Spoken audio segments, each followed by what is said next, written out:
dapat yung tutukan at antabayanan. Ito ang 5. Magandang araw, Pinas. Para sa ating unang balita, Mr. Mora, iulat mo. Ako po si NJ Mora, nag-uulat tungkol sa krimen. Andito po ako ngayon sa Machu Street kung saan naganap ang krimen na holdapan. Kasama ko po ngayon si Miss Lindsay, isa sa mga biktima ng hold-up. Miss Lindsay, magandang gabi po. Ano po ba nangyari sa inyo? Bakit po kayo na-hold-up? Naramdaman ko na may sumusunod sa akin. Dali-dali akong naglakad. Pagtingin ko sa likod ko, nandyan na siya. Tinutukan niya ako ng kutsilyo. Sabi niya, pag hindi ko binigay yung mga gamit ko, pati yung pera ko, papatayin niya daw ako. Ganun po ba? Kung kukwentahin niyo po ba, mga magkano po yung nakuha sa inyo? Nakuha ko kasi lahat ng gadgets ko, mga nasa 50,000. Ganun po ba? Sa susunod na lang po, mag-iingat na lang po kayo. Maraming salamat po. Salamat, Mr. Mora.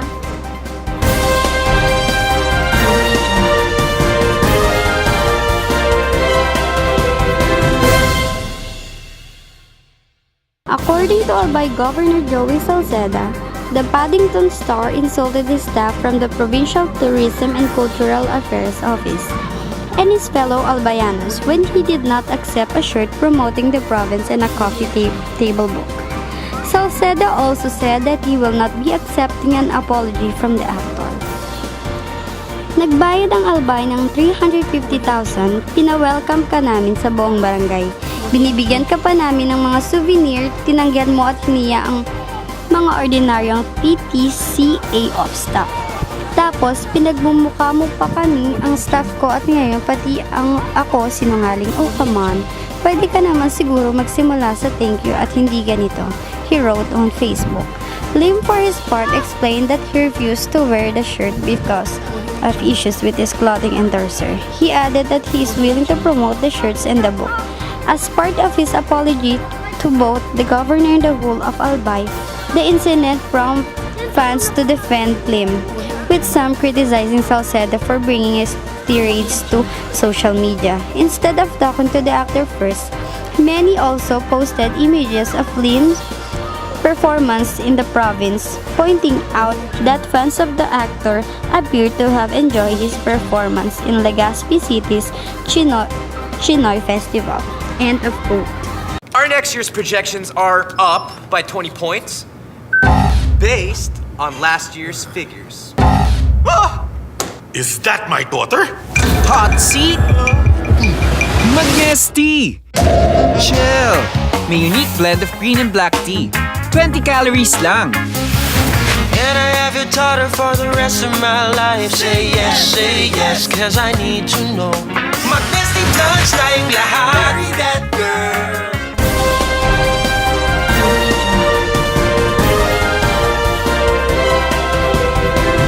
Patuloy naman ang ating balita. Mr. Sunny Pao, iulat mo ang balita kanya. Ang patay matapos mahulog sa matarik na bangin ay sa pribadong sasakyan na puno ng mga high school students. Nagmagandang loob ng sana ang driver nung isa ba niyang ipapapauwi si Jante, gustuin din niya ang kanyang anak sa school, kabilang ang magama sa mga nasawi. Ayon sa pulis, sinundo ni Efren Darisdis ang kanyang anak na si John Ray mula sa Poblacion National High School sa Lucian. Dahil sa madalang ang sasakyan, nagmagandang loob daw ito na isabay na rin niya ang 11 pang estudyante na papauwi sa Animay. 3 pang estudyante ang nakasakay, pero nang papaalis na, biglang namatayan ng makina ang sasakyan. Lumaos dos hanggang sa malaglag sa bangin. 300 talampakan ang lalim ng bangin kung saan nalaglag ang kanilang sinasakyan. Kaya naman, 8 sa kanila ang agad na namatay. Agad naman ito ang pinagbigay alam ng mga residente sa otoridad at agad naman na tumaklolo ang mga pulis at rescue team ng lokal na pamahalaan.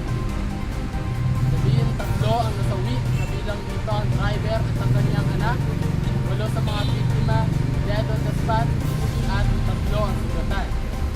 Ayon sa inisyal na pagsisiyasat ng mga pulis, human error ang dahilan ng aksidente, pero ipagpapatuloy pa rin daw nila ang investisyon.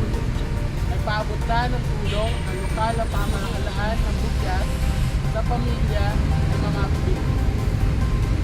Back to you, Grace. Maraming salamat, Mr. Pau, at yan ang nakalap na balita mula dito sa Sintro.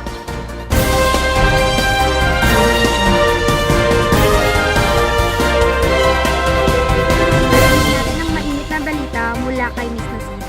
Miss Lucido, iulat mo.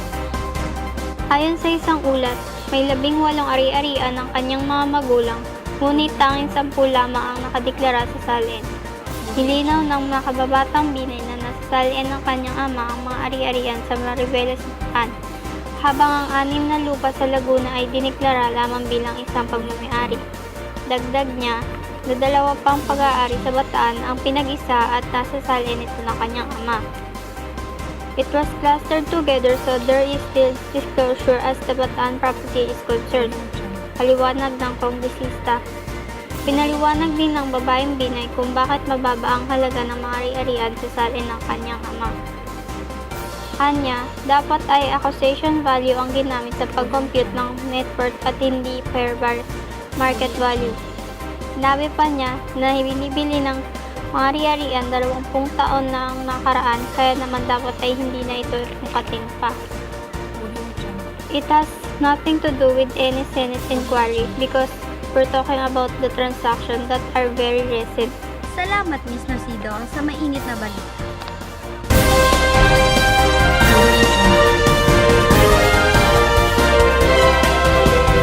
Pacquiao at Mayweather, tuloy na ang laban. Narito naman po si Mr. Pajarillo upang iulat ang balitang sports. Mr. Pajarillo, iulat mo. Salamat, Mary Grace. Nagdadako naman tayo sa sports. Sa boxing, si Manny Pacquiao, higil na manalo laban kay Mayweather.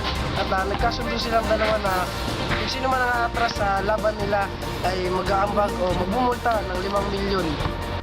Salamat, Mr. Pajarillo, sa balitang sports. Sino kaya ang mananalo? Basta ako, Team Pacman.